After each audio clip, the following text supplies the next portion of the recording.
From this circles now आप guess कर सकते हैं कि this is basically a multidisciplinary field where informatics, cursor दिखाई दे रहा है मेरा?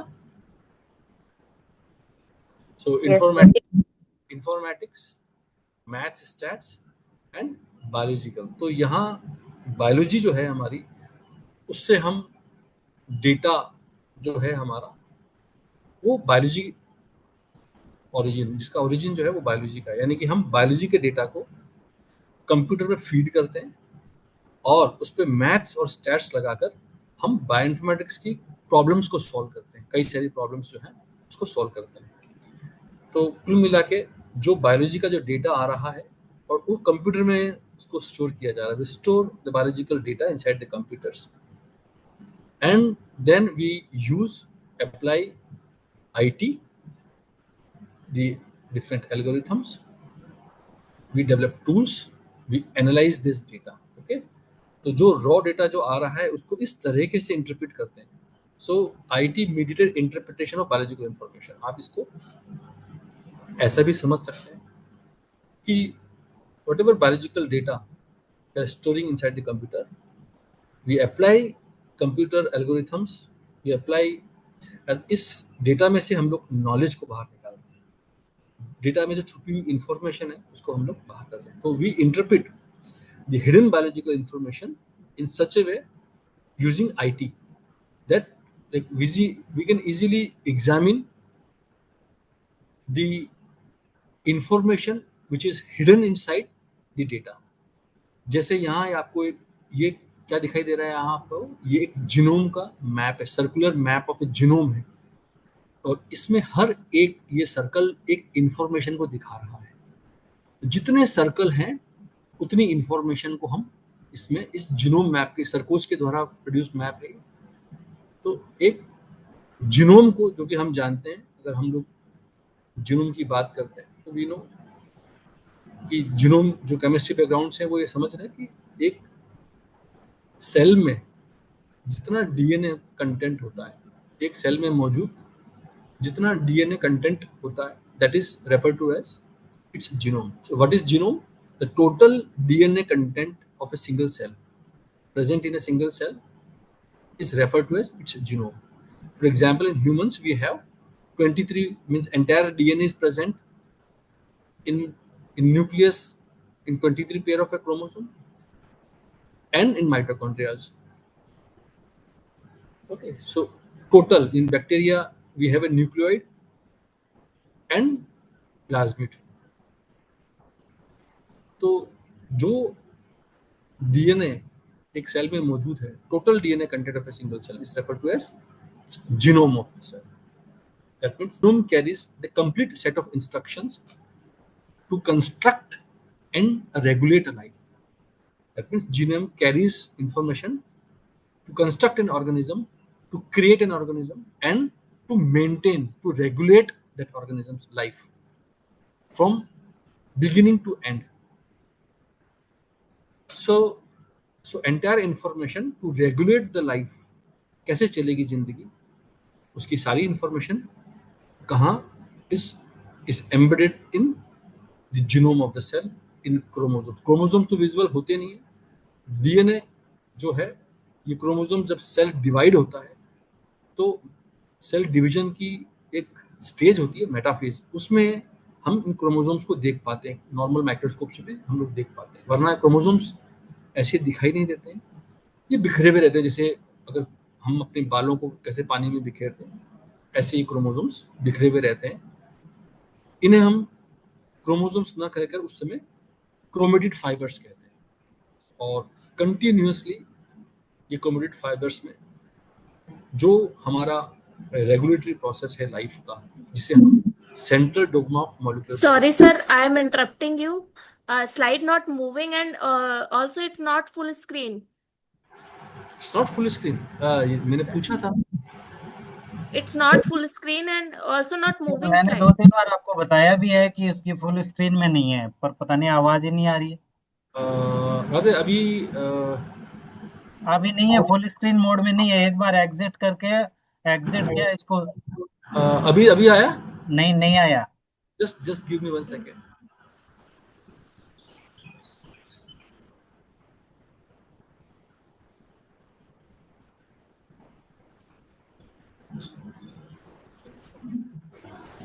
एक बार Sir, share please do close करके फिर से हाँ शेयर F5, sir. नहीं, उससे नहीं, जनरली ये माइक्रोसॉफ्ट की प्रॉब्लम है, आई नो। अभी स्टॉप एंड शेयर अगेन, हाँ, stop Stop and and share share again. again. शायद स्टॉप एंड शेयर से हो जाए।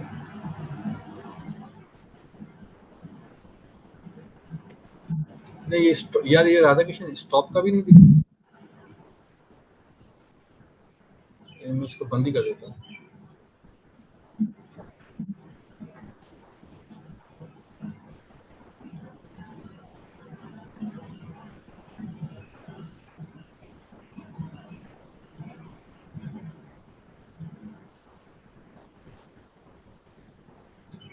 दोबारा से मैंने चालू किया है इसको, और इसको मैं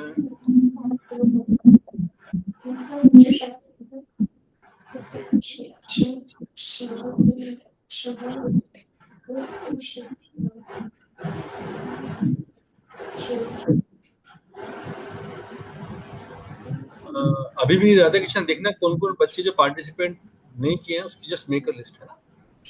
अब आ रहा है? No, हाँ sir, it's not full not screen में full कीजिए, screen. कीजिए फुल स्क्रीन में। इसको मैं फुल स्क्रीन में करता हूँ। हाँ इसे अब तक आया? नहीं नहीं नहीं होगा। No, sir. अभी भी नहीं हुआ।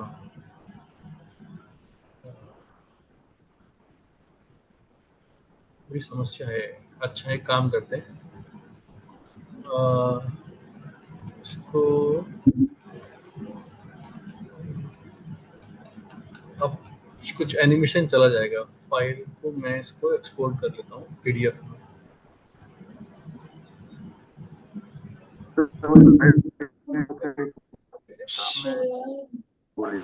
मैं इसकी PDF अब देखते हैं पीडीएफ विजिबल है या नहीं। ओके, नाउ ये पीडीएफ आ गई है।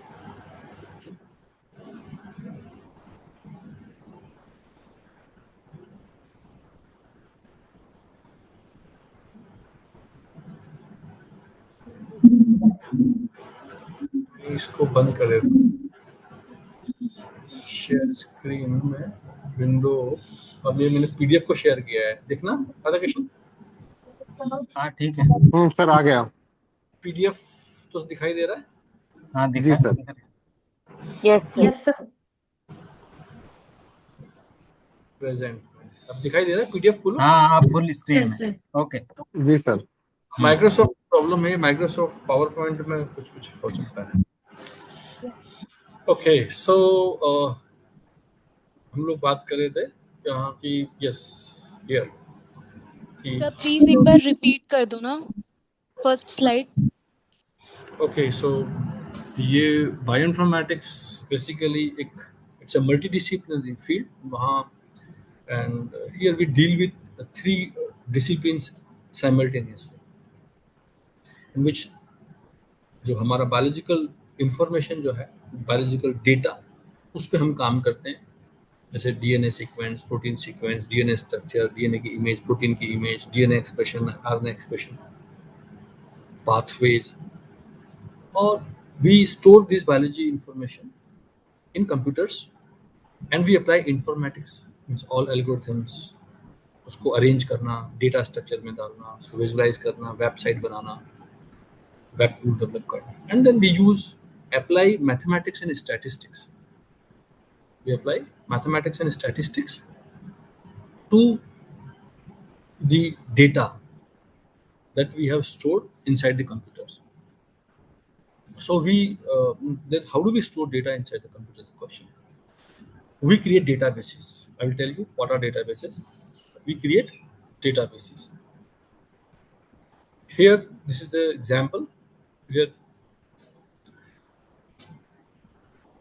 ये लेजर, ये मेरा कर्सर दिखाई दे रहा है राधा कृष्ण? मैं कर्सर इज विजिबल? कर्सर दिखाई दे रहा है मेरा? Yes, sir. Yes, ji sir. Sir.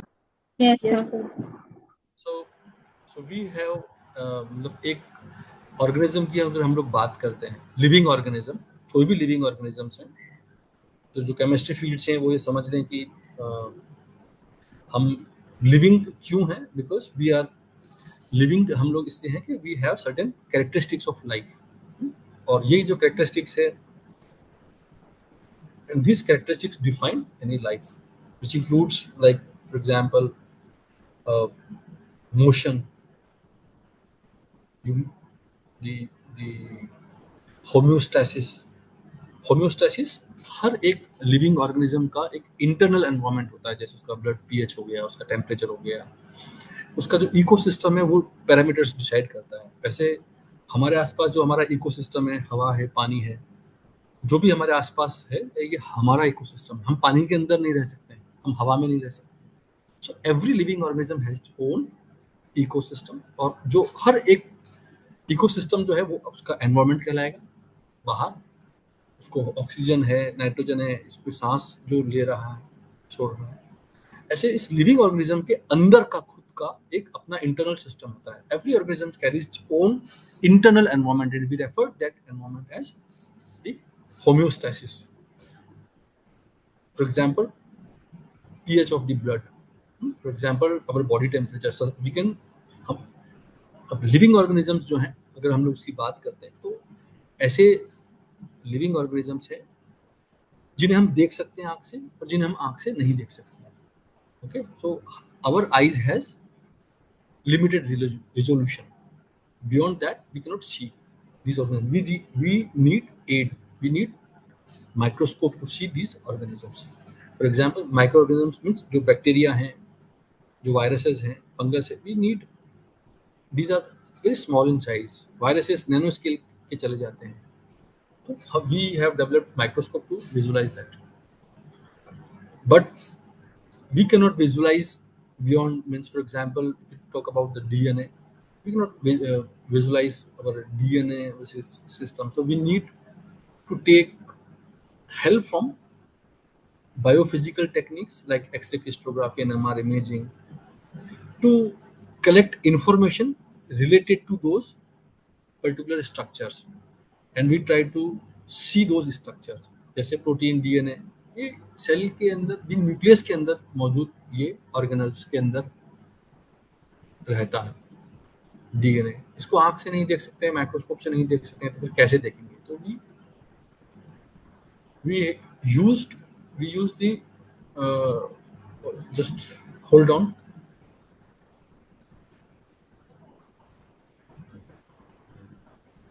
just hold on for a second, मेरा just hold on for 1 second, battery problem.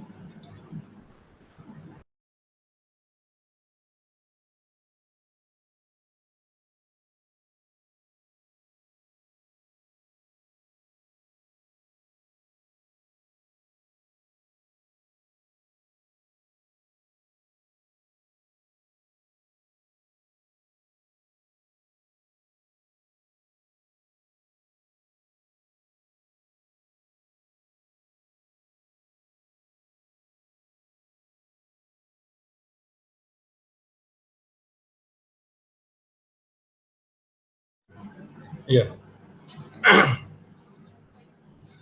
so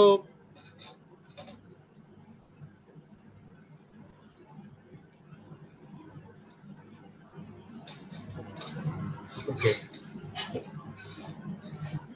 so every organism has its own internal environment, and वो internal environment के बाहर अगर जो भी variation है, अगर उससे, फॉर एग्जांपल टेम्परेचर, पीएच, अगर टेम्परेचर अगर हमारा थोड़ा बढ़ता है, तो एक लेवल तक our body can bear that temperature, but beyond that our body cannot tolerate that temperature. Ultimately that organism has to die. Okay, but जो जो लिविंग ऑर्गेनिजम्स हैं, जो हमें इनफैक्ट जो हम लोग इन्हें पैथोजेंस कहते हैं, ऐसे माइक्रो ऑर्गेनिजम्स जो आंख से हमें नहीं दिखते, बैक्टीरिया, वायरसेस है, स्मॉल प्रोटोजोअन्स है, तो ये 5 मेजर ऐसे पैथोजेंस हैं जो कि हमें बीमारी पैदा करते हैं। इसमें बैक्टीरिया है, वायरस है, फंगस है, हेलमिन्स है, और जो हमारा अमीबा, तो प्रोटोजोन्स। ये ऐसे 5 पैथोजेंस हैं जो हमें बीमारी पैदा करते हैं, और इनके लिए of course we develop drugs, और जितनी भी बीमारियां हैं वो मेजर इन 5 पैथोजेंस के कारण होती है। तो जो माइक्रोबायोलॉजी कर रहे हैं वो इन पैथोजेंस को, they know how to separate this pathogens, और माइक्रोबायोलॉजी के अंदर सेल कल्चर से लेके they can identify, they can determine the DNA, they can determine their type, gram positive gram negative, क्या उसकी एक्टिविटी है, उसका डीएनए, उसकी पूरी जो प्रोटीन बायोकेमिस्ट्री, जो उसकी बायोकेमिस्ट्री है, उसमें कौन कौन से पाथवे चल रहे हैं, वो सब उसका निकाल के देख सकते हैं। सो दिस माइक्रो ऑर्गेनिज्म जिन्हें हम आंख से भी नहीं देख सकते हैं, ये ऑर्गेनिजम्स जो है हमको बीमार करते हैं। तो जो ड्रग डिजाइनिंग का जो प्रोसेस है, हम लोग अगर हमारी पुरानी बात करें तो वी हैव एंशिएंट सिस्टम, हमारा जो मेडिसिन सिस्टम है आयुर्वेद, वो बहुत मैच्योर सिस्टम था, और वो अब कहीं पिछड़ गया है, बट ऑफ कोर्स उसको उस पर इतना ध्यान नहीं देंगे, और हम लोग एलोपैथी की तरफ जा रहे हैं। और आज भी जो 50% से ज़्यादा प्रोडक्ट है नेचुरल प्रोडक्ट्स, जो कल सुबह सर ने बताया कि जो भी हमारी दवाइयाँ हैं, मेडिसिन हैं, वो सब प्लांट बेस्ड है, पौधों में जड़ी बूटियाँ हैं, जो हमारे वैद्य बताया करते थे। वी हैव एंशिएंट हिस्ट्री, जहाँ हमारा जो आयुर्वेद है उसमें ये डीप नॉलेज था, जो कि प्रैक्टिस सही नहीं होने की वजह से, या हम लोग कुछ कारण बता सकें कि हम लोग उसमें ग्रो नहीं कर पाए। बट आज of course we are moving ahead, और कई ऐसे इलाज हैं जो कि ये एलोपैथी के अलावा भी मौजूद हैं, जिसे हम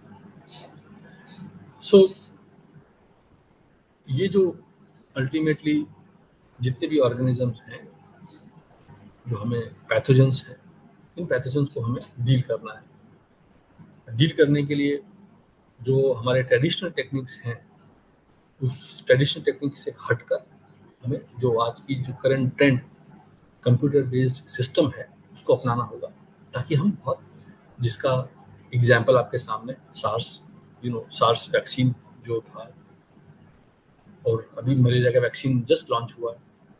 इसके अलावा जो सिस्टम में जो एक पेस आ रहा है मॉलिक्यूलर डिस्कवरी का, वो सब इसकी वजह से आया है कि हम कैसे अब आने वाले वक्त में कैसे जो एआई ड्रिवन नॉलेज डिस्कवरी जो होगी वो बहुत पेस से बढ़ेगी। जैसे जैसे ये आगे सिस्टम बढ़ेगा, ज्ञान बढ़ेगा, इसका एप्लीकेशंस बढ़ेंगी, तो वैसे वैसे इसका ऑफ कोर्स एक्सटेंशन होगा। तो वापस लौटते हैं अपन इसके ऊपर कि जो डीएनए है हमारा,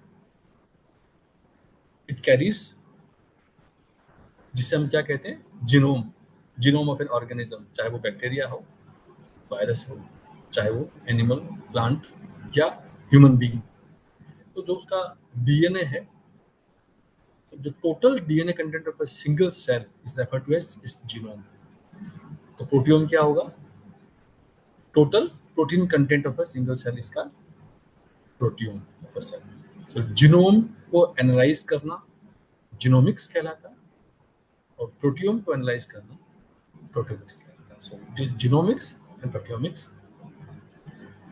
और ये जीनोम जो है खुद कभी पार्टिसिपेट नहीं करता है। जैसा हमने एंजाइम के बारे में पढ़ा था, we know enzyme they catalyse the reactions. जितने भी एंजाइम्स हैं वो सिर्फ 6 तरह की रिएक्शंस ही कर सकते हैं। दे कैटलाइज 6 टाइप ऑफ रिएक्शंस। जिनका मोड है, एंजाइम का साइज काफी बड़ा होता है, वो कंपाउंड जिसको वो कैटलाइज करते हैं वो छोटा सा कंपाउंड होता है। इतना बड़ा एंजाइम छोटा कंपाउंड में वो क्या करेंगे, ऑक्सीडो रिडॉक्स रिएक्शंस करते हैं, आइसोमराइजेशन करते हैं, लाइगेजेस ज्वाइन कर देते हैं मॉलिक्यूल्स को, लाइस तोड़ देते हैं, ट्रांसफरेजेस उस कंपाउंड में ग्रुप ट्रांसफर कर देते हैं। एक ग्रुप पे कुछ चीज है उसको कर अंदर ट्रांसफर कर देते हैं। तो this 6 class of enzyme exist, जो 6 तरह की रिएक्शंस करते हैं। और एंजाइम्स जो हैं वो प्रोटीन मॉलिक्यूल्स होते हैं। They are made up of amino acids. और एमिनो एसिड्स कहाँ से आते हैं? एमिनो एसिड जो है और जो प्रोटीन मॉलिक्यूल जो एंजाइम है उसे हमारा डीएनए एक्सप्रेस करता है। यानी डीएनए मॉलिक्यूल पहले आरएनए बनाता है और आरएनए प्रोटीन का निर्माण करता है। तो ये नीचे आपको जो डायग्राम दिखाई दे रहा है ये वाला, ये एक प्रोटीन का स्ट्रक्चर है। इस डीएनए से ये प्रोटीन बनता है। तो इस प्रोसेस को the process by which the cell or the cell of an organisms expresses the DNA into RNA and RNA into protein. This is called the central dogma of molecular biology. उसमें जो भी information है DNA के अंदर, उस information को code के रूप में, एक ट्रांसक्रिप्ट के रूप में बनाया जाता है। उसे आरएनए कहते हैं। डीएनए पहले एक आरएनए बनाएगा, छोटा सा, पूरे जीनोम के अंदर छोटा सा टुकड़ा आरएनए, जो उस जीनोम का कॉम्प्लीमेंट्री स्ट्रैंड होता है। और उसमें एक चेंज हो जाता है। डीएनए में थायमिन होता है, उस थायमिन की जगह उस कॉम्प्लीमेंट्री स्ट्रैंड में यूरेसिल आ जाता है। और ये आरएनए फिर प्रोटीन का निर्माण करता है। That means it carries the code, it carries the code to create a protein molecule. That means sequence, that means the order of sequence, DNA sequence is very crucial. The order of amino acid is very very crucial. So जो DNA के अंदर जो sequence जो है, DNA sequence का जो order है, किस ऑर्डर के बाद क्या लगा हुआ है, यानी कि वो order is very crucial for forming a protein molecule.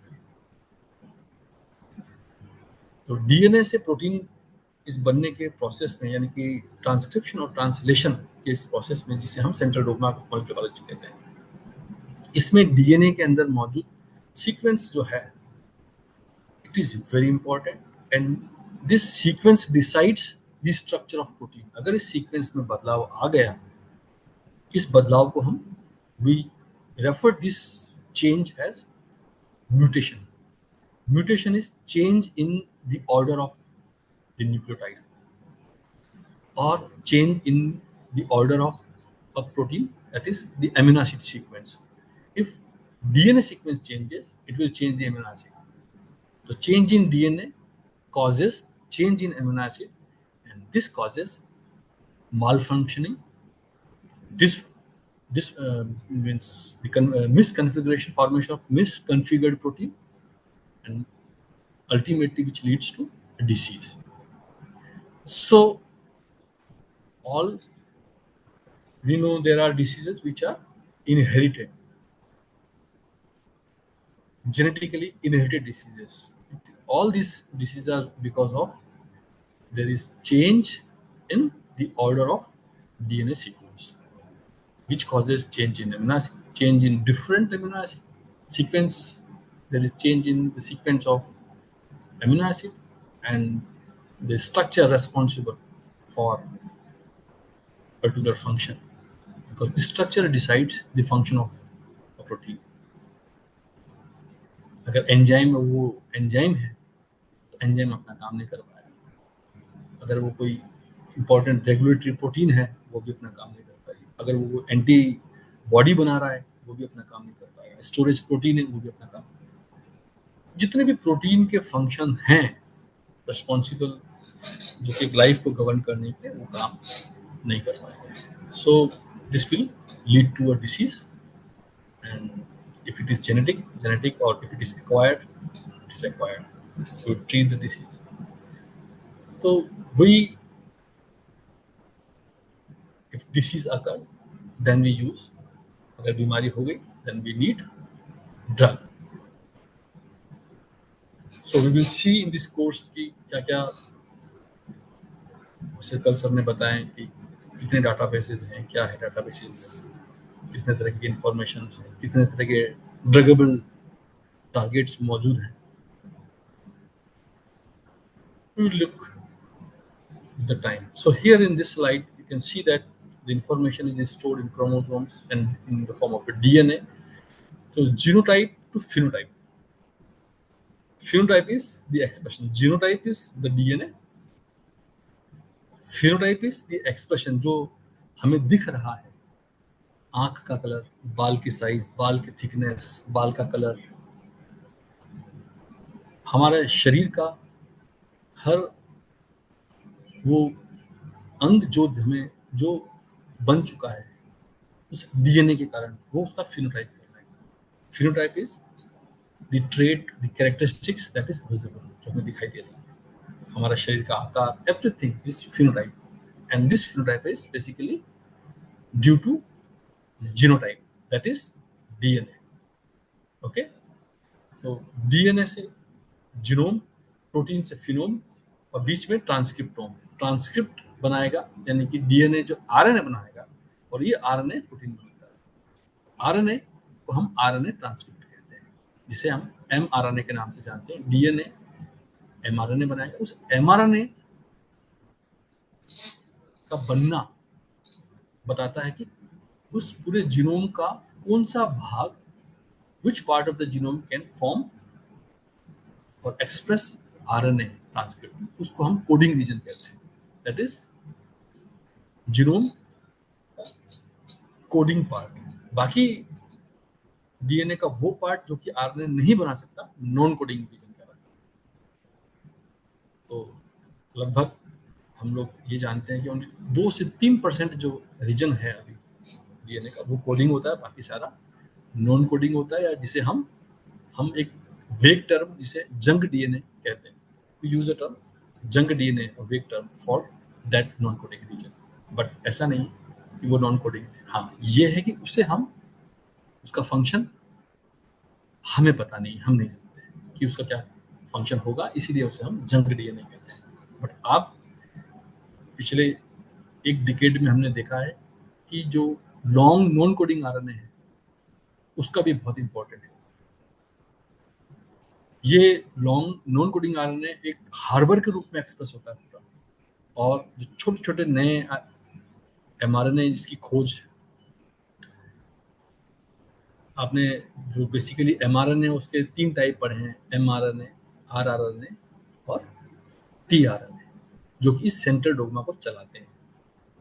But इसके अलावा और दूसरे आरएनए खोजे गए जिसे हम लोग एमआईआरएनए, एसआईआरएनए, एचएनआरएनए के नाम से जानते हैं. This RNA are very important, और इनका रोल धीरे धीरे अब पता कर रहे हैं वैज्ञानिक. Now scientists around the world, now they are discovering different role of this miRNA, siRNA related to the expression of protein, or because the lifespan, that is the half life of mRNA, कितनी देर तक mRNA, जैसी DNA mRNA बनाएगा, वो mRNA कितने time तक express होगा, उसका time बहुत लिमिटेड सा होता है, बहुत कम टाइम का. Half life is very small. तो फिर क्या होगा, इसीलिए ये जो आरएनए होते हैं ये हार्बर करते हैं इस long non coding LNC RNA के ऊपर. लॉन्ग नॉन कोडिंग आरएनए ये जो हार्बर काम करता है, जहाँ पे आके एमआरएनए चिपक जाता है और स्टेबल हो जाता है, फिर जरूरत पड़ती है तुरंत बनाया. This is how it works. So this is new. So ultimately bioinformatics में हम लोग क्या देखा है, यहाँ पर बायोलॉजिकल इन्फॉर्मेशन आ रही है, बायोलॉजिकल डेटा इकट्ठा हो रहा है, और कंप्यूटर कैलकुलेटर्स काम कर रहे हैं, और इन्फॉर्मेशन को भी basically this is interpreted as the genome. So we are interpreting the hidden information which is present inside the DNA.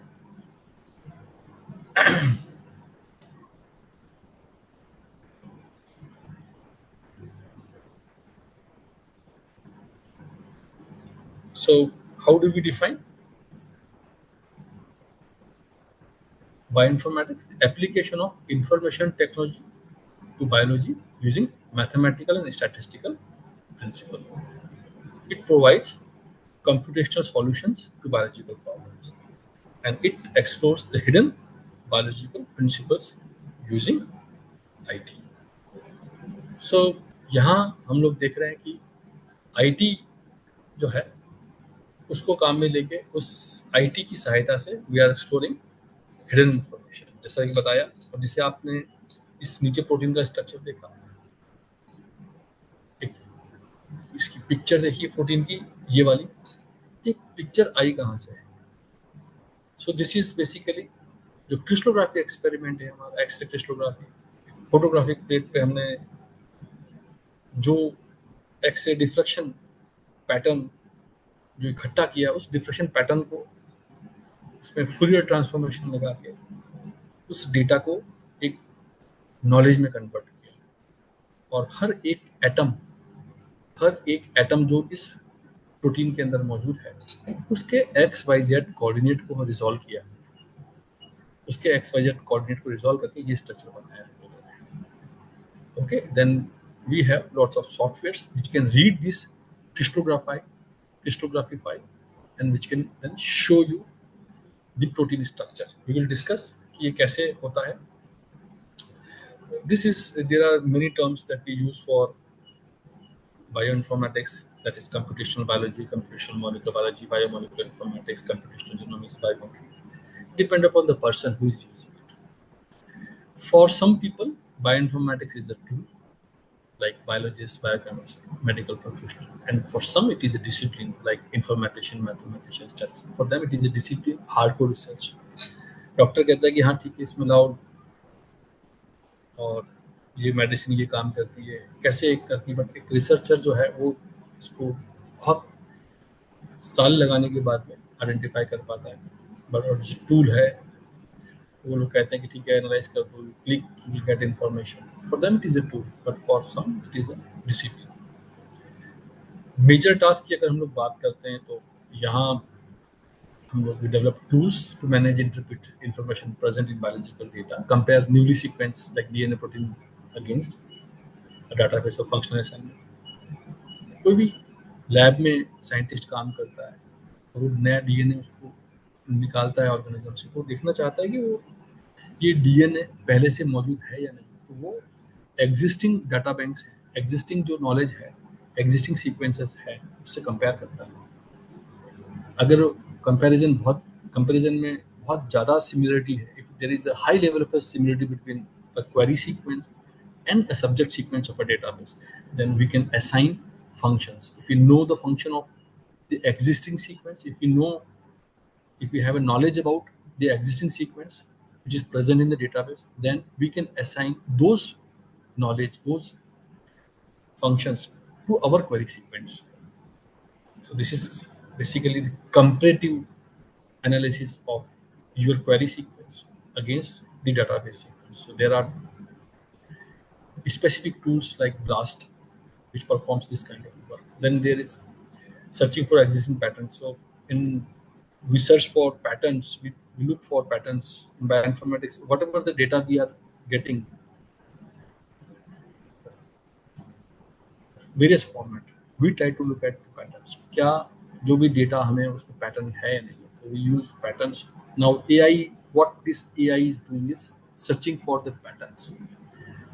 So पहले तो हम मैनुअली आइडेंटिफाई करते थे, बट नाउ एआई जो कि आपकी अनसुपरवाइज्ड लर्निंग है एआई की, वो ऑटोमेटिकली पैटर्न निकाल लेता है और उसको क्लासिफाई कर देता है। Then there is a area called phylogenetic analysis. So based upon this DNA and protein, particularly protein sequence, we try to establish evolutionary relationship, whether these two sequences are evolutionarily related or not. So we call evolutionary biology. So we can plot the tree, we can scale their divergences, we look for the divergences. कितने साल पहले कौन सा sequence diverge हुआ है. Then we decipher the pathway in biological network to systems biology. So there is a field systems biology जिसमें we try to study the biology of the system. Means हमारे शरीर के अंदर जितने भी बायोकेमिकल रिएक्शंस हैं, जितने भी पाथवे हैं, वो पाथवे कैसे काम कर सकते हैं, वो उन पाथवे में मौजूद जो भी एंजाइम्स हैं, जो भी सबस्ट्रेट है वो आपस में कैसे इंटरलिंक्ड है। कोई स्पेसिफिक एंजाइम, एक एंजाइम कितने सारे पाथवे से एसोसिएटेड है, कितने सारे पाथवे का वो पार्ट है। It is quite possible that a specific enzyme can be a part of many pathways. It is quite possible that one enzyme responsible for multiple reactions based upon the substrate, based upon this is nature which decides which pathways to run. अगर pyruvate बना है तो pyruvate बनने के बाद pyruvate का क्या होगा, decide by the nature. Oxygen है या ऑक्सीजन नहीं है, ऑक्सीजन है तो ऑक्सीडेटिव फॉस्फोराइलेशन होगा, नहीं है तो उसका फर्मेंटेशन होगा। पाथवे तो वही है, पायरुवेट वही है। ऐसे कई सारे, हर सबस्ट्रेट वही है, बट सब कुछ सबस्ट्रेट का होगा क्या, कौन सी रिएक्शन चलेगी उस सबस्ट्रेट, एक सबस्ट्रेट 4 एंजाइम का इनपुट है, बट कौन सा चलेगा nature will decide. So this is how one pathway is interconnected, अलग different pathways are interconnected. So we study systems biology where we can so there are software like Cytoscape which is open source and which will tell you now like Enact and various uh, softwares, online tools available by which you can easily analyze. But of course, Cytoscape is very good. जिसमें you can study. So we will have a session, in advanced session, we will have complete session on the systems biology. Then predicting 3-dimensional structure of a protein.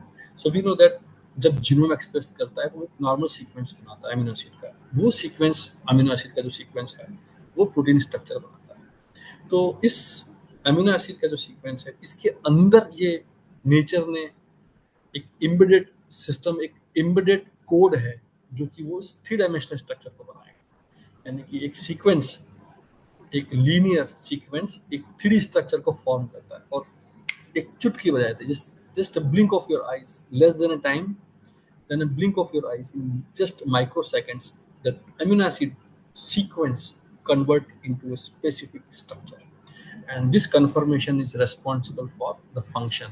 अगर ये conformation में change आ गया, function नहीं होगा। इसका information, the sequence, the order of sequence of amino acid is very, very crucial for the structure of a protein, structure of enzyme, structure, biological structure, any biological structure, because this protein has multiple functions, can act as, maybe an antibody, maybe a structural protein, maybe enzyme.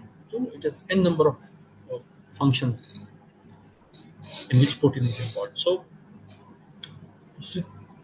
So this 3-dimensional structure, from 1-dimensional sequences, ये 40 साल पुरानी problem है, 40-50 साल। So for the last 40 years we were developing methods, we were developing a lot of tools. Mathematically we are from the first principle mathematics का formula लगा के solve करने की कोशिश कर रहे हैं, knowledge based approaches. But last year आपको पता होगा कि जो नोबेल प्राइज मिला है आपको डीप माइंड को, वो अल्फा फोल्ड के लिए दिया गया। एंड अल्फा फोल्ड जो है गूगल का अल्फा फोल्ड, वो एआई ड्रिवन टेक्नोलॉजी है जो कि सॉल्व कर देता है, जो कि नियर टू रियल सॉल्व कर दिया एक्चुअल में। तो एक कैश 2 करके एक कंपटीशन होता है वर्ल्ड के अंदर, जितने सालों से हो रहा था, कौन कौन से प्रोग्राम है जो इस 1-डायमेंशनल सीक्वेंस डेटा का कन्वर्जन 3D स्ट्रक्चर के अंदर बता पाए। बट अल्फा फोल्ड ने फाइनली ये रिजॉल्व कर दिया, इसलिए उसको नोबेल प्राइज दिया गया। और ये एआई टेक्निक को काम देता है, एक प्रोटीन के अंदर मौजूद जो उसके कॉन्टैक्ट मैप है उसको मॉडल करता है। So this is, but we will see. So these are major tasks in bioinformatics जिसमें हम लोग काम करते हैं, और we'll see कि there are fundamental problems. You can divide fundamental problems of bioinformatics. It's like, for example, alignment. Alignment is multiple sequence alignment. You can align multiple sequences and see the pattern. क्या चीज़ें की common है, conserve कौन से ऐसी position है जहाँ की बेस चेंज नहीं हो रहा। इंसुलिन लिया हमने, 10 अलग अलग स्पीशीज से अगर इंसुलिन का जीन निकाल लें और उसको अलाइन करें तो देखेंगे कि कुछ कई ऐसे रीजन हैं जहाँ उसकी पोजीशन कंजर्व रही है। इसी को पैटर्न में कन्वर्ट करते हैं, इसे कंसेंसस पैटर्न निकालते हैं कि वही कंसेंसस पैटर्न में जो जो रेसिड्यू सभी में कंजर्व है वो रेसिड्यू बहुत इंपॉर्टेंट होता है और वो हमने देखा है कि वो उस प्रोटीन के फोल्ड का पार्ट होता है and that particular residue which is a part of A fold never changes. तो चाहे वो आज से बरसों पुराना किसी बैक्टीरिया का प्रोटीन उठा ले और आज के ज़माने का बैक्टीरिया का प्रोटीन उठा ले, उसमें कोई चेंज नहीं है। जो कंजर्व रेसिड्यू उसमें बदलाव नहीं आता, नेचर उसमें चेंज नहीं करता है। Nature doesn't change the conserve residue because if the position of the conserved residue, if it change, then it will not be able to make the correct conformation, and this correct conformation is responsible for correct function. So malfunction ho jayega, it will create a malfunction. So that is very important. Then based upon multiple sequence alignment we can generate tree, phylogenetic tree. Then you know our entire chromosomes contain genes, and you can create a cytogenetic map of genes lying on a specific chromosomes. So identifying a gene is a problem. You can create a genome map, called a genome map. You can identify, ये सब senti Morgan में हम लोग नापते हैं इसको कि एक जीन दूसरे जीन से कितने सेंटी मॉर्गन में इसका डिस्टेंस है, कहाँ कौन सा जीन है, कौन कौन से ओवरलैपिंग जीन है। यहाँ देख रहे होंगे कई जीन ओवरलैपिंग जीन्स हैं। तो ये ओवरलैपिंग जीन्स जो हैं वो बड़ी प्रॉब्लम है। It is not easy to resolve, but now we have a technology, we are working on new methods, hybrid methods, now the AI based methods to resolve the sites of the genes, the positions of the genes, their distance, their relationship, everything. So then pathway is again a fundamental. So we try to look at the pathway कि कौन कौन से substrates हैं, कितने तरह के substrate है और इन substrate पे ये enzymes जो नंबर में यहाँ दिखा रखे हैं, how do these enzymes work, how do these enzymes carry out these reactions, this pathway. Then systems biology, as I said, is again a problem. Then predicting 2D3 structure is a problem. This is RNA structure is again important because ये जो tRNA है इसका structure important है क्योंकि जो central dogma है molecular biology का वो DNA से जो RNA बनता है वो RNA 3 तरह का बनता है जो हमारे बेसिक क्लासिकल टाइप है, tRNA, mRNA, rRNA. तो जो DNA से जो RNA बनता है उसे mRNA कहते हैं और ये mRNA आपका न्यूक्लियस से निकलकर साइट ऑफ प्रोटीन सिंथेसिस जो कि क्या है राइबोसोम होता है। ये राइबोसोम्स सेल के अंदर एंडोप्लाज्मिक रेटिकुलम पे चिपके हुए रहते हैं जिसे हम रफ एंडोप्लाज्मिक रेटिकुलम कहते हैं। इस रफ एंडोप्लाज्मिक रेटिकुलम पे जो राइबोसोम्स हैं उस राइबोसोम्स पे इस प्रोटीन का सिंथेसिस होता है। तो mRNA न्यूक्लियस से निकलकर न्यूक्लियर पोर से बाहर निकलकर इस राइबोसोम्स पे जाएगा, वहाँ राइबोसोम्स के ऊपर जाएगा और जो स्मॉल और लार्ज राइबोसोम्स जो है उसके 2 यूनिट्स होते हैं, स्मॉल एंड लार्ज, उसके बीच में जाके फंस जाता है और फिर जो राइबोसोम जो है वो सिग्नल देता है tRNA को और ये tRNA मॉलिक्यूल अमीनो एसिड को जो कि साइटोप्लाज्म में प्रेजेंट है वहां से पकड़ कर लेके आएगा और अमीनो एसिड की सीक्वेंस आपस में जोड़ता चला जाता है और इस तरह से प्रोटीन सिंथेसिस होता है। और जो राइबोसोम है ये rRNA का बना हुआ है। तो राइबोसोम की जो स्मॉल और लार्ज दोनों सब यूनिट्स हैं ये न्यूक्लियस के अंदर मौजूद जो न्यूक्लियोलस है वहां बनती है और न्यूक्लियर पोर के थ्रू बाहर आकर एंडोप्लाज्मिक रेटिकुलम पे चिपक जाती है और यहाँ प्रोटीन सिंथेसिस होता है। तो जो सेंट्रल डोगमा है मॉलिक्यूलर बायोलॉजी का, डीएनए से आरएनए, आरएनए से प्रोटीन, इसको रन कौन करता है? RNA, mRNA, rRNA and tRNA. इसमें एमआरएनए डीएनए से कोड लेके आएगा, कोड ऑफ द प्रोटीन जो डिकोड होगा आरआरएनए के ऊपर और डिकोड होकर आरआरएनए टीआरएनए जो है उसके रेस्पेक्टिव एमिनो एसिड को पकड़ कर लेगा। 3-3 के कोडोन, क्योंकि 3-3 के जो बेस हैं, 3-1-2-3 का जो बेस है उसे ट्रिप्लोइड कोडोन कहते हैं। एक यानी कि 3 nucleotide bases of A DNA will create one amino acid sequence, and this amino acid तो जो जो टीआरएनए होता है उसके अंदर एंटी कोडोन लूप होता है, वो इसके करस्पॉन्डिंग एमिनो एसिड को पकड़ कर लाएगा, यहाँ पे चिपका देता है। 2 साइड्स होती है उसकी। तो this is again molecular biology. We of course it is out of our scope to get into the details of the molecular biology, but we need to understand how the process occurs. So tRNA structure is again very important. Then finally protein structure of protein is very important, and this protein is responsible for everything, all functions, all enzymes. So there is if you look at the spectrum of bioinformatics, we can see that there is a huge spectrum: alignment, comparison, database searching, molecular visualization, docking, computer-aided drug designing, genomics, proteomics, metabolic systems biology, gene expression, simulations, and dynamics, structure prediction. So it's, this is the entire spectrum of bioinformatics where we deal with, whether it is a computer-aided drug designing, any application of bioinformatics, we make use of all these techniques. We need all these techniques. And if you talk about the applications, we can see personalized medicine, preventive medicine, gene therapy, drug development, antibiotic resistance, molecular-based evolutionary studies, metabolic engineering, improved nutritional quality, drought and resistance variety development, plants, crop improvement. So, you can apply bioinformatics everywhere. Now I should write drug and vaccine development. We'll have a complete session on vaccine development future. So alignment techniques, local, global alignment is there. Then we take this alignment and we have developed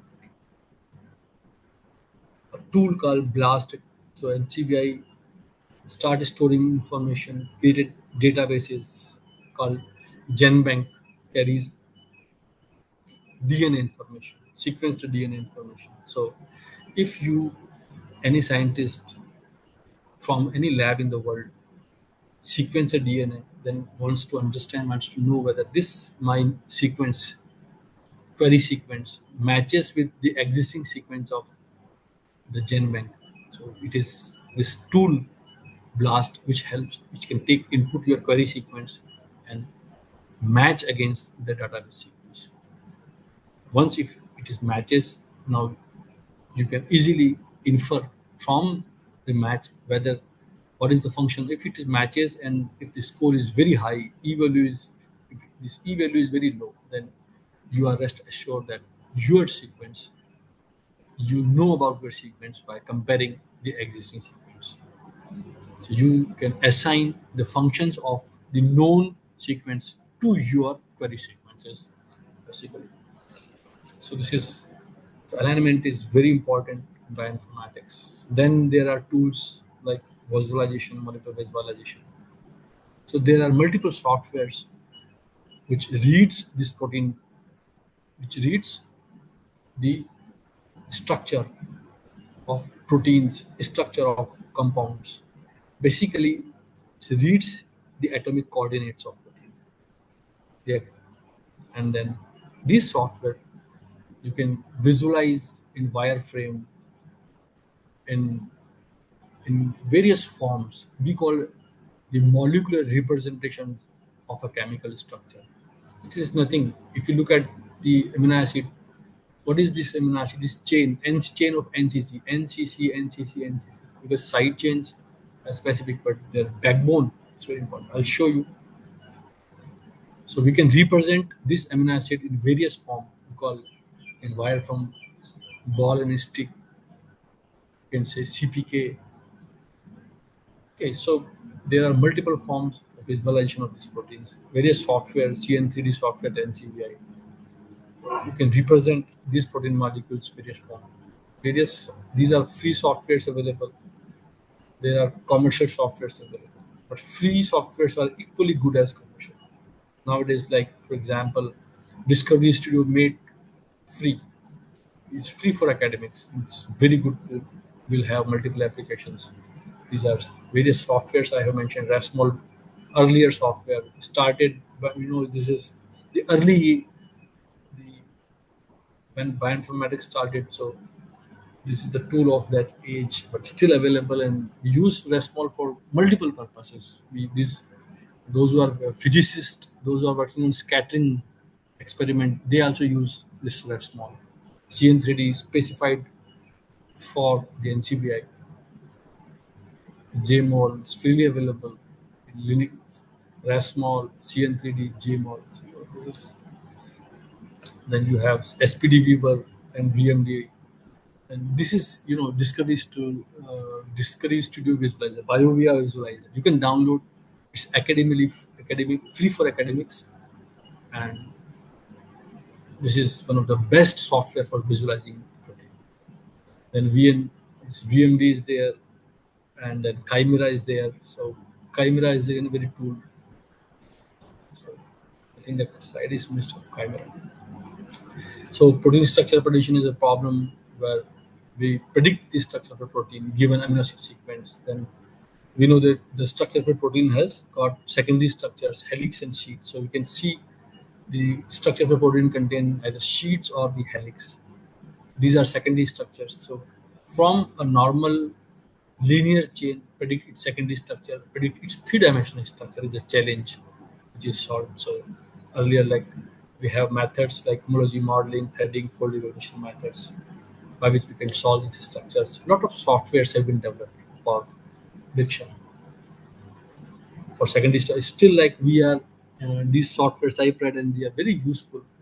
So when we make a vaccine, we create a lot of peptide molecules, and we are interested to see what kind of a secondary structures these peptides are able to make.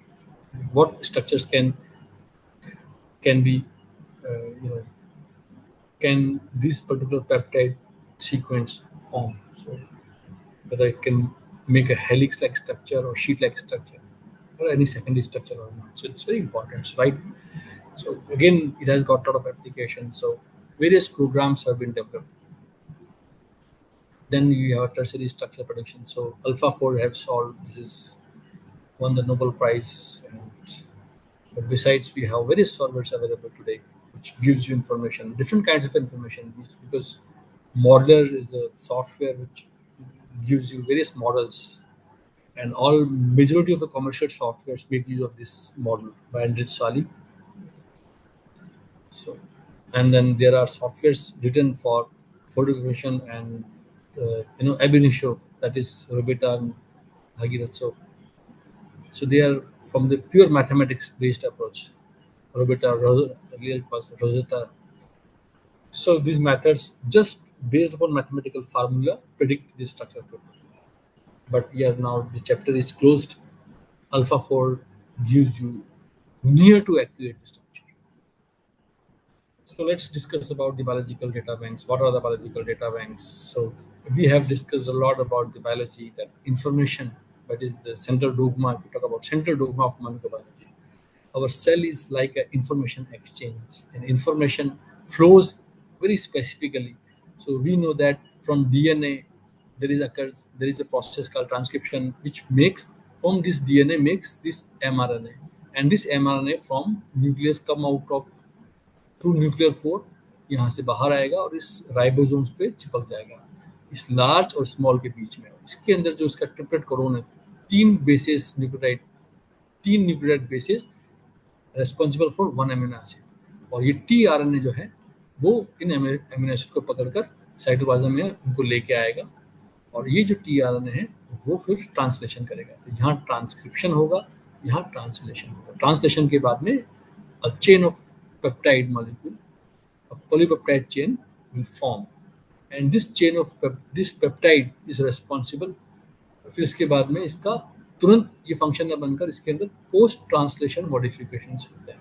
इसमें इस peptide के अंदर इस post translation modification की वजह से जो cell में मौजूद प्रोटीजेज एंजाइम है वो इसे कट ना कर पाए, इसलिए इसकी कैपिंग होती है, जैसे acetylation, glycosylation, ubiquitylation, multiple methylation, there are multiple post translation modifications हैं जो कि इस पेप्टाइड को, नेसेंट पेप्टाइड को प्रोटीएजेस एक्टिविटी से बचाता है, ताकि जो प्रोटीएज एंजाइम है वो इसे कट ना कर दे, और ये फिर फाइनली फोल्ड होता है एक स्ट्रक्चर के अंदर। तो if you look at the flow of information, DNA से आरएनए, क्रोमोसोम जीन का बना है, जीन डीएनए का बना है, डीएनए से आरएनए बनता है, आरएनए से प्रोटीन का सीक्वेंस बनता है, इस प्रोटीन का सीक्वेंस फोल्ड होता है और ये एक स्ट्रक्चर बनाता है, और ये स्ट्रक्चर बायोकेमिकल रिएक्शन में काम करता है। ये एक पूरा flow, at every stage we have information and we have created data banks. So we and for DNA sequence, nucleus में डीएनए होता है, यहाँ से हम उसको बाहर निकालते हैं, डीएनए के अंदर जानते हैं क्रोमोसोम्स होते हैं, क्रोमोसोम्स दो वायर की तरह होता है लिपटे हुए, and this the coil wire जो है ये एक सुपर कॉइल स्ट्रक्चर में बना लेते हैं दोनों वायर का आपस में, और एक को इनको अपन करें तो ये एक ऑक्टामर हिस्टोन प्रोटीन्स जो हैं वो इनको पकड़ने का काम करते हैं। तो ये चार हिस्टोन के प्रोटीन के ऊपर 4 हिस्टोन आपस में चिपक कर जो है इसका ये बीड जो है वो इस पे डीएनए चिपक जाएगा, डीएनए लिपटता चला जाएगा, और फिर ये आपस में बीड बना के बीड, ये ऑक्टामर जो है हिस्टोन का, वो अल्टीमेटली आपस में फिर रिकॉइल, जिसे सुपर कॉइल होगा, पहले कॉइल होगा इसके ऊपर, फिर सुपर कॉइल होगा बीड का, और फिर ये फाइनली क्रोमोसोम बनाता है। इसको अगर हम लोग अनवाइंड करें तो we can see that this is DNA sequence, और इसके अंदर जी सी के साथ में और ए टी के साथ में बेस पेयर करता है, दोनों पैरेलल स्ट्रैंड है, एक का डायरेक्शन इधर है तो दूसरे का इधर है, we call anti parallel strand, एक 5 प्राइम से 3 प्राइम है, दूसरा 3 प्राइम से 5 प्राइम काम करता है। और ये एक जो कंप्यूटर एक सॉफ्टवेयर प्रोग्राम है जो कि डीएनए सीक्वेंस करते हैं और उसको जो है बेस कॉल करता है रन करके, और जो सीक्वेंसिंग टेक्नोलॉजी आज की जिसे हम लोग सोलेक्सा, आयन टोरेंट बेसिकली है, तो वो जो है वहाँ हम लोग इसी सेंगर डाइऑक्सी मेथड को एक्सटेंड कर उसमें हम नई टेक्नोलॉजी जो है एनजीएस टेक्नोलॉजी है वो अपना लिए, और इस डीएनए को सीक्वेंस करते हैं 4 अलग अलग बेस के 4 अलग अलग डाइस से कर देते हैं, और डाई की इंटेंसिटी से हम बता सकते हैं कि कौन सा वाला बेस उस जगह मौजूद है। और अब तो है हम लोग नए एनजीएस टेक्नोलॉजी में आ गए, ये हमारा पुराना Sengar dioxy method based ABS platform, जो ओल्ड प्लेटफॉर्म्स जो हैं वो उस पर थे सेंगर डाइऑक्सी मेथड। अब जो टेक्नोलॉजी है that is high throughput sequencing technology, जिसे हम लोग एनजीएस कहते हैं, नेक्स्ट जनरेशन सीक्वेंसिंग टेक्नोलॉजी, जिसमें कोई स्पेसिफिक जीन को नहीं, हम पूरे जीनोम को जो करते हैं। ये जो टेक्निक थी ये क्लोन एंड कंटी के अप्रोच के द्वारा हुआ करती थी, जहां हम लोग पूरे डीएनए को बाहर निकाल कर उसके रेजिस्ट्रेशन एंजाइम से पीस कर करके लाइब्रेरी बना देते बैक्टीरिया के अंदर, वायरसेस के अंदर। लैम्डा फाज में पूरा डीएनए को स्टोर करेंगे, bacterial artificial chromosome, yeast artificial chromosome, back libraries. तो इस टुकड़े को छोटे टुकड़े के टुकड़े के अंदर टुकड़े करके बहुत सारी लाइब्रेरीज फिर जीन क्लोनिंग कर देते हैं। पहला जो हमारा ह्यूमन जीनोम का जो सीक्वेंस था वो क्लोन कंट्री के अप्रोच के द्वारा किया गया था। क्रेग वेंटर स्टार्टेड इन 1977 में चालू किया था, उन्होंने कंसोर्शियम बनाया था अपना, और ह्यूमन जीनोम हमारा 2003 अप्रैल का जो शायद था नेचर का, उसमें साइंस के अंदर आप देखेंगे first draft of human genome हमें मिला, और उसके बाद में रेस्ट इज द हिस्ट्री। और आज हम लोग जो है ह्यूमन जीनोम को एक दिन के अंदर रिजॉल्व कर सकते हैं, this is because of NGS technology. तो इस तरीके से ये डाटा बैंक बन जाता है, we store the we create the computer data bank. This is the biological information that we are having in us biological data के रूप के अंदर। Okay, so this is it for the today, और फिर हम और आगे की बात करेंगे, डाटा बैंक की बात करेंगे डिटेल में। तो आज yes participants are you there? Radhe अभी okay, so this is a software जहां you can download, this is freely available. यहाँ पर आपको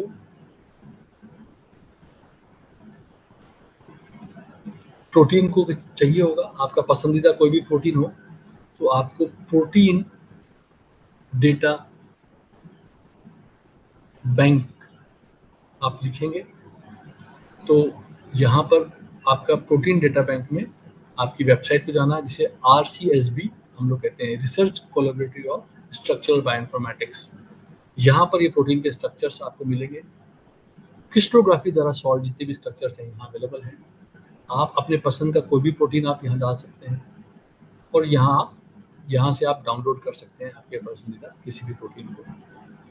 यहाँ जैसे एग्जाम्पल के लिए मैं ये मॉलिक्यूल ऑफ द मंथ है कोई, या मैं अपने पसंद का कोई भी एक प्रोटीन का आईडी, जितने भी प्रोटीन के अंदर मौजूद हैं आज की डेट में कितने स्ट्रक्चर्स हैं, 2,42,573। It's around 2,42,000 structures are available in crystallography and many repeated structures are there। मतलब एक ही प्रोटीन को मल्टीपल बार काम किया गया है, तो एक ही एंजाइम के कई सारे स्ट्रक्चर्स हैं।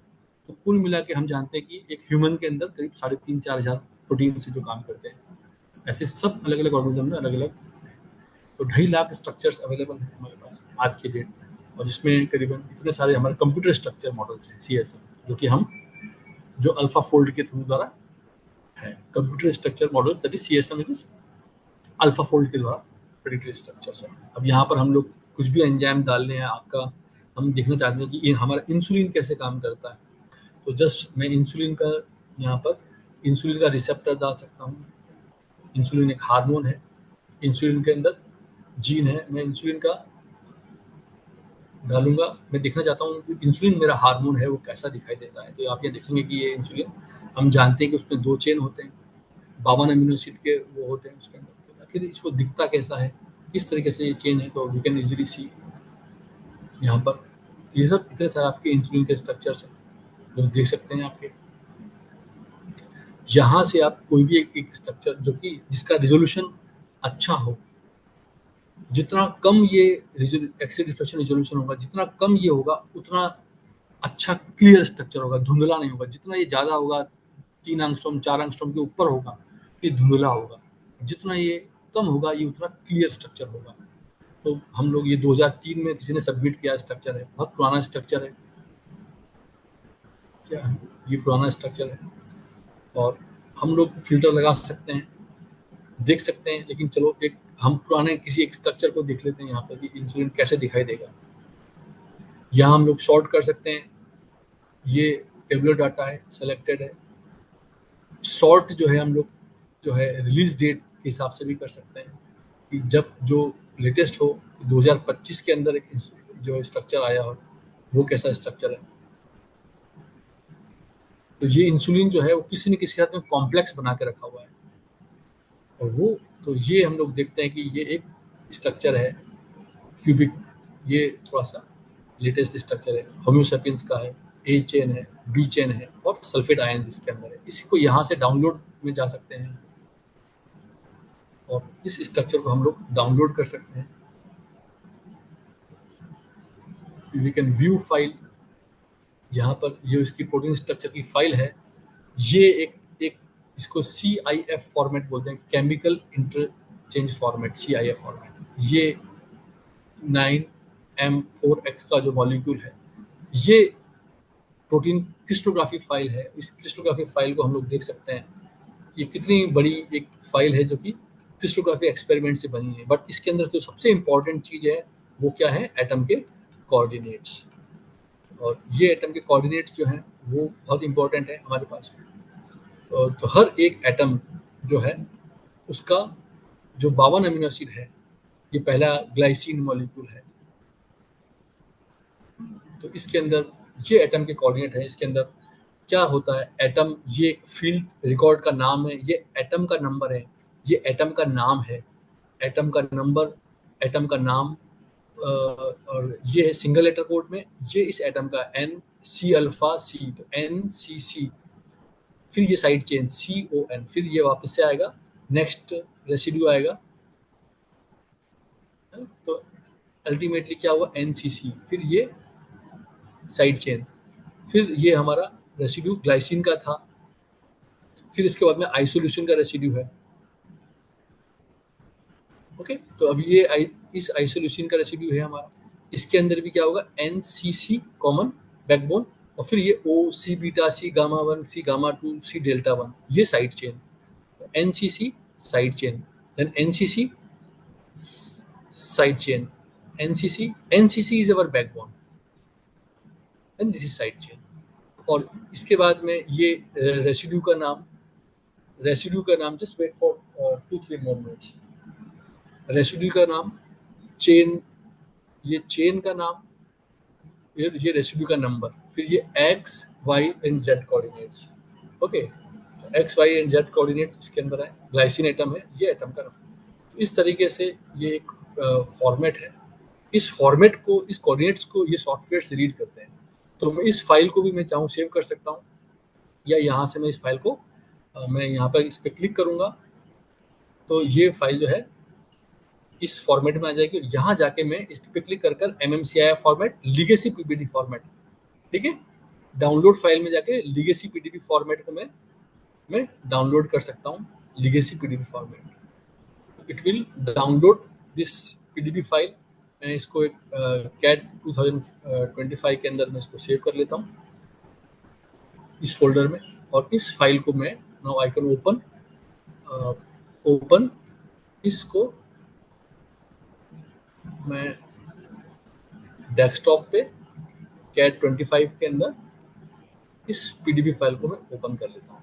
तो नाउ यू कैन सी, ये एक जो मैं आपसे बात कर रहा था कि किस तरह से प्रोटीन का स्ट्रक्चर है, ये लाल लाल मॉलिक्यूल वाटर के मॉलिक्यूल्स हैं। इसको मैं यहाँ से खोलूंगा तो मुझे हर एक दिख जाएगा, A chain, B chain, 2 chain होती हैं इंसुलिन के अंदर, A चेन, B चेन, और ये सल्फेट आयंस हैं जो दिखाई दे रहे हैं। यहाँ पर देखो, अब ये वाटर के मॉलिक्यूल्स हैं, मैं इनको छुपा सकता हूँ, मैं इनको डिलीट कर सकता हूँ सेलेक्ट कर। ओके, सो ये हम लोग विजुअलाइजेशन बोलते हैं इसको, कि एक उस क्रिस्टलोग्राफी फाइल को कैसे ये सॉफ्टवेयर विजुअलाइज कर रहा है, कहाँ से हेलिक्स चालू हो रहा है, कहाँ हेलिक्स खत्म हो रहा है। ओके, तो ये A चेन है, हर एक रेसिड्यू को मैं सेलेक्ट कर सकता हूँ उसके अंदर। हर रेसिड्यू के अंदर जो एटम्स हैं, NCC, इसका NCC, हर एक एटम को मैं, इसको भी मैं विजुअलाइज कर सकता हूँ। डिस्प्ले स्टाइल, इसके अंदर मैं यहाँ राइट क्लिक कर और न्यूक्लिक एसिड स्ट्रक्चर क्वेरी,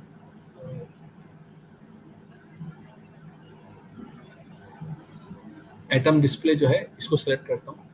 इस एटम का जो डिस्प्ले है यहाँ पर मैं ये सिंपल दिखा सकता हूँ, इसको ऑफ कर सकता हूँ, ये इसको यहाँ पे ऑन कर सकता हूँ, अलग अलग तरीके से मैं इसको देख सकता हूँ कि सेकेंडरी स्ट्रक्चर कैसे मेरे काम कर रहे हैं। इसको मैं ऑफ कर सकता हूँ। ये मेरे नॉर्मल है, जो कि मेरे अमीनो एसिड रेसिड्यू में इस रेसिड्यू को सिलेक्ट करूंगा तो ये सिलेक्ट हो जाएगा। यहाँ पे इस रेसिड्यू को सिलेक्ट करूंगा, मैं कहता हूँ इसको बॉल स्टिक में दिखा दे, तो देखो ये रेसिड्यू जो मैंने सिलेक्ट किया उसको बॉल स्टिक में दिखा दिया। ये लाल वाला ऑक्सीजन एटम होता है, ये नाइट्रोजन एटम होता है। फिर ये आइसोलेशन करूंगा तो आइसोलेशन को भी मैं दूसरे कलर में दिखाता हूँ, इसको मैं इस तरीके से दिखाता हूँ। तो ये इसमें है, इसके अंदर ये ऑक्सीजन है। तो we can represent this amino acids in different form. मैं चाहूँ कि ये प्रोटीन का सरफेस बनाना चाहता हूँ, स्ट्रक्चर में जाके सरफेस को ऑन कर देता हूँ। अब ये सरफेस 3 तरह का होता है, सॉल्वेंट, सॉफ्ट, वन, ये हम बाद में पढ़ेंगे डिटेल में। क्लिक करता हूँ तो वो अभी मैंने सेलेक्ट करके रखा था, सिर्फ एक का बना दिया, बट मैं इसको पूरा मॉलिक्यूल को सेलेक्ट करूंगा, वापस स्ट्रक्चर में जाके सरफेस को ऐड कर दूंगा, वो पूरे मॉलिक्यूल की स्ट्रक्चर बना देगा। यहाँ मैं देख सकता हूँ ये सरफेस बन गई इसकी। इस सरफेस को मैं चाहूँ तो इसकी ट्रांसपेरेंसी को घटा सकता हूँ, बढ़ा सकता हूँ। ये मेरा यहाँ से सेलेक्ट करके घुमा सकता हूँ, मेरा कीबोर्ड, ये मेरे माउस को दिखाने के लिए। ये ट्रांसलेशन मोशन हो गया, ये जूम हो गया, ये रोटेशन हो गया, ये सिलेक्शन हो गया। ओके, सो मैं इसकी सरफेस को भी, यहाँ पर डिस्प्ले स्टाइल है, या इसके अंदर मैं राइट क्लिक करूँगा और इसके प्रॉपर्टी को मैं डिस्प्ले स्टाइल में जाऊँगा तो मैं इस सरफेस को भी कम ज़्यादा कर सकता हूँ। वायर मैश की करके देख सकता हूँ, तो वायर मैश के रूप में आ गया। तो ये वायर मैश जो है दिखाई देगा, उसी सरफेस जो है एक वायर मैश के अंदर। अब मैं इसकी ट्रांसपेरेंसी को भी घटा बढ़ा सकता हूँ, दिखाई दे रहा है इसके अंदर कैसे है, मेरा मॉलिक्यूल कहाँ है, ये अमीनो एसिड किस तरीके से बना रहे हैं। मैं इसको देन इस डिस्प्ले स्टाइल के अंदर मैं इसको ये सरफेस मॉलिक्यूल को मैं इसकी ट्रांसपेरेंसी को घटा सकता हूँ, बढ़ा सकता हूँ। मैं वायर मैश में जाता हूँ या सॉलिड में जाता हूँ और मैं ट्रांसपेरेंसी को कम कर देता हूँ, ट्रांसपेरेंट कर देता हूँ, तो आप देखेंगे कि और ये मॉलिक्यूल आ गया, और कम करता हूँ तो और ये आ गया। इसको मैं और इसको तो नाउ इसके अंदर मैं ट्रांसपेरेंट कर दिया मैंने सरफेस को, तो मैं अपने मॉलिक्यूल को देख सकता हूँ। मैं इसके अंदर सेकेंडरी स्ट्रक्चर लगा सकता हूँ अलग अलग तरह से, कैसे सेकेंडरी स्ट्रक्चर इसके अंदर लगे हुए हैं। आई कैन इजीली फिट दो सेकेंडरी स्ट्रक्चर्स। ओके, सो ये डिस्कवरी स्टूडियो सॉफ्टवेयर है। I think this is one of the best software in the world, freely available है, आप लोग डाउनलोड कर सकते हैं, जिससे आप विजुलाइज कर सकते हैं। इसके अलावा दूसरा जो है वो आपका काइमेरा है। काइमेरा जो है वो भी ये काम करता है, काइमेरा एक्स और नॉर्मल काइमेरा है। ओके, सो आई थिंक वो हम फिर किसी और दिन बाद में देखेंगे। विल सी कि how you know this softwares. I hope आपको समझ में आया। Yes, sir. Yes, sir. Yes, Okay, जी सर। sir. मैं क्या बात Yes, कर रहा sir. हूँ, I think now it is clear. Yes, sir. Yes, sir.